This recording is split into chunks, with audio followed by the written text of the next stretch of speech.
AITA for marrying a billionaire after he confessed he framed my ex for murder, only to realize I'm now the trophy wife in his golden cage? Part 1. The first night in the cage. Content warning, mature themes, intense emotional conflict, manipulation. The drive upstate. The silence in the Bentley was heavier than the humid summer air. We were driving north from Manhattan to Julian's, 45M, primary residence, the sprawling, isolated Thorn Estate in upstate New York. Julian, immaculately dressed even for a casual drive, was on a call, his voice a low, commanding rumble as he finalized some multi-million-dollar deal. I, 30F, Ilara, watched the city melt away, replaced by thick, ancient forest. My fingers traced the cold, heavy diamond on my left hand. This ring wasn't a symbol of love, it was a shackle. My mind replayed Julian's chilling confession and his subsequent gift, bringing Logan, 31M, here as the new groundskeeper. It was sadism disguised as generosity. He wanted me to witness the destruction he caused, daily. Julian ended his call and placed a heavy, possessive hand on my thigh, startling me. A penny for your thoughts, my Ilara? His voice was smooth, like expensive scotch.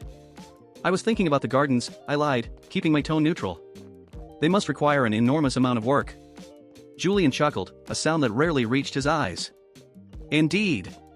But Logan needs structure. And I need a flawless landscape. A mutually beneficial arrangement, wouldn't you say? You get to see your old friend thriving, and I get a spectacular view. I turned my head to the window, unable to meet the triumph in his eyes. He enjoyed the power he held, the power to destroy and then rebuild lives, solely for his amusement. Arrival, the Thorn Estate. The estate was less a house and more a fortress disguised as a neoclassical mansion. High stone walls, electronic gates, and a surveillance system that likely rivaled the Pentagon's. We pulled up to the main portico, where staff, all silent and efficient, were lined up to greet us. Julian didn't just own people, he owned their silence. Inside, the foyer was all marble, cold art, and echoing space. My private wing was luxurious, but also remote. A beautiful prison. The dinner table. Dinner was a formal, suffocating affair. Just the two of us, separated by acres of polished mahogany and silverware. Julian spoke about his business triumphs. I offered polite, measured responses. I've arranged for Logan to start tomorrow morning, Julian stated, pausing with his wine glass. He'll be housed in the old carriage house, it has its own small apartment. I've made sure it's comfortable. I told him you were very concerned for his well-being during his absence. My jaw tightened. He was twisting my genuine care into his narrative of benevolent ownership. Did he mention me? I asked, trying to sound casual, but my voice trembled slightly. Julian smiled, a slow, predatory movement. Oh, he mentioned you. He's hurt, Ilara. He feels betrayed. He believes you gave up on him very quickly to marry a richer, more powerful man. That's why his presence here is so therapeutic for both of you. You can show him you still care, from a distance, of course. You are my wife now. His words were a warning, look, but do not touch. Speak, but do not confess. The master bedroom. Later that night, the emotional tension boiled over into the suffocating intimacy of the master suite. Julian did not ask, he took. He was demanding, fueled by the satisfaction of his control, his touch heavy with ownership. He pressed me against the cold marble of the bathroom wall, his hands rough on my silk robe. Every time I touch you, Ilara, he whispered, his breath hot against my neck, you are reminded of the lengths I went to keep you. Of what I can do. Of what we are now. It was a power play, a physical manifestation of the bargain we struck. My body might be his, but my mind was screaming, 1,000-mile-per-hour silent revolt. As I lay awake hours later, feigning sleep next to the dangerous warmth of his body, I realized I had to communicate with Logan. Julian had every electronic device monitored. I needed an old-fashioned, tangible method. A message had to be passed. Something small, something hidden, something non-electronic. I looked out the window. The carriage house where Logan would stay was barely visible through the trees. Tomorrow, he would be working in the very gardens I was looking at. The gardener. Logan. Plants. I had an idea. It was risky, subtle, and dependent on Logan remembering a tiny, shared secret from our life together. Part 2. The language of flowers. The morning ritual. I, 30F, Ilara, woke up before dawn, the dread of Logan's arrival churning in my stomach. Julian, 45M, was already gone, having left for the city in his private helicopter. This was my window, the few hours between Julian's departure and Logan's arrival. Julian's head of household, Mrs. Davies, brought my breakfast a tray of perfectly arranged fruit and coffee. I knew Mrs. Davies was his eyes and ears within the house. Logan is expected at 9 a.m., Mrs. Thorn, Davies stated, her tone professionally devoid of emotion. He has already been issued his uniform and his duties for the day. He is to begin work immediately on the Grand Rose Maze. The Grand Rose Maze. Perfect. It was a secluded, intricate area far from the main house and most of the fixed surveillance cameras. The plan, the secret code. Logan and I weren't just lovers, we were struggling artists who adored classical literature and mythology. When we were broke and couldn't afford flowers, Logan would give me single, stolen flowers and speak to me in the language of Victorian Floriography, the secret meanings assigned to different blooms. Basil, hate, withered white rose, death is preferable to loss of innocence, yellow rose, jealousy/betrayal, scarlet carnation, my heart aches for you, aconite, wolfsbane misanthropy/danger is near. I needed to send a clear, three-part message, danger, betrayal, and we must escape. I needed aconite, yellow rose, and something else. Moss. In Floriography, moss represented maternal love/escape. We used it as a joke once when planning a failed weekend trip. Moss meant, go now. Run. Acquiring the tools. My alibi needed to be flawless. I rang for the house gardener's assistant, a nervous young man named Tom. Tom, I said sweetly, putting on my best bored trophy wife persona. I find the interior decor terribly sterile. I need some arrangements for the study. Please bring me various cuttings from the ornamental garden, focusing on exotic, rare varieties. I want to try arranging them myself. Tom readily complied. Within minutes, I had a cart of various cuttings, hidden from Davy's view in my dressing room. Among the safe flowers, orchids, peonies, I quickly spotted the three I needed. A vibrant sprig of wolfsbane, aconite, easy to spot, deadly if ingested. A fully bloomed yellow rose, a symbol of the betrayal he believes I committed. A small patch of damp, vibrant moss, my keyword for escape. The drop, the rose maze. Dressed in a designer sundress, the ultimate camouflage, I walked down to the rose maze. My objective, place the three items, strategically hidden, where Logan would find them while weeding, without ever seeing me. As I approached the edge of the maze, I spotted him. Logan. He was thinner, his shoulders hunched, his artist's hands now stained with soil. He looked broken, yet still possessed that familiar intensity. Seeing him alive, free, yet chained by Julian's manipulation, brought a wave of blinding fury and relief. I couldn't get close. He was working near the main path. I diverted my path to a small stone bench near the entrance of the maze. This bench sat beside a large, old Italian cypress tree, a tree where Logan and I had once carved our initials when we first visited the estate months before the arrests. I waited until Logan turned his back to pull a stubborn root. In that split second, I carefully placed the wolfsbane, aconite, danger, stem, pressed firmly against the soil at the base of the cypress tree. I placed the yellow rose, betrayal, underneath the small, stone marker at the base of the bench. It looked like a fallen petal. The moss, escape, was the hardest. I jammed a small clump of it into the faint, half-weathered L+E initials carved into the bark of the cypress tree, making sure it was visible only if someone were deliberately running their finger over the carving. I walked away quickly, my heart pounding against my ribs like a frantic bird. The wait. I retreated to my private veranda, binoculars in hand, ostensibly to look at the bird feeders. I watched the maze for 20 agonizing minutes. Logan worked slowly, meticulously. He reached the cypress tree. He knelt near the bench. He saw the rose and picked it up, confusion flashing across his face. He crumpled the rose and threw it aside, clearly remembering the betrayal the color symbolized. He began pulling weeds around the cypress. His hand ran over the bark, tracing the carving out of habit. He stopped.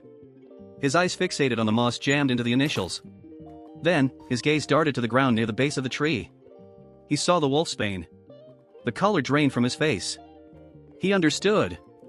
The combination was too specific, too personal. Danger is near.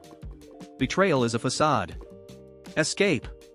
He looked up, directly at the mansion, his eyes sweeping across the windows until they landed on my veranda. We made eye contact for a brief, terrifying second, a silent confirmation of a conspiracy. He quickly looked down and discreetly crushed the wolfsbane with his heel. The message was received. Now, we just needed to know, what would his reply be? Part 3, The Broken Compass. The Interrogation. The afternoon was heavy with unspoken tension. Julian, 45M, returned early, which was unusual. He always claimed that proximity bred complacency, so his sudden presence felt deliberate. He found me in the library, attempting to look engrossed in an obscure 19th century manuscript. I hear the gardens are coming along splendidly, Julian remarked, pouring himself a bourbon. His eyes were cold, assessing. Logan seems very dedicated, I, 30F, Ilara, replied calmly, not looking up. He knows the estate well, from the days he was painting here. Julian walked towards me, leaning down so his voice was low, intimate, and menacing. Dedicated, yes. But is he grateful? Does he understand the sheer grace and generosity required to give a convicted man a second chance, especially so close to the woman who was once obsessed with him? He was probing, testing the limits of my performance. He was watching for any flicker of emotion that might betray the morning's coded exchange. He is grateful, Julian. But he is also heartbroken and confused. He believes I abandoned him for comfort and money. He barely looked at me this morning. His focus is on the dirt, not the diamonds. I had to sell the betrayal. The more Logan despised me, the safer we both were, at least in Julian's eyes. Julian seemed satisfied with this answer, a cruel twist of pleasure flickering in his eyes before he moved on. Logan's countermessage. I knew Logan would need time to process the Floriography message and devise a counterplan. Direct communication was impossible, as all internal house calls and emails were routed through Julian's personal server. I waited until after the staff retired for the evening. Julian was in his study, dealing with a late-night conference call. I slipped out of the master suite. My destination, the greenhouse, located halfway between the main house and the carriage house. It was a place Logan would have prepped today for new seedlings. The air inside the greenhouse was thick, humid, and smelled richly of earth and life. I moved past the benches filled with exotic orchids and succulents, searching for something out of place. I finally found it near the potting shed, a discarded, cracked clay pot. It was a common item, but its placement was deliberate, sitting right next to a pile of fresh potting soil. I carefully picked it up. Scrawled quickly on the inside lip of the broken pot, barely visible through the grime, was a single symbol and a number. $math, R_C$. I recognized the symbol instantly.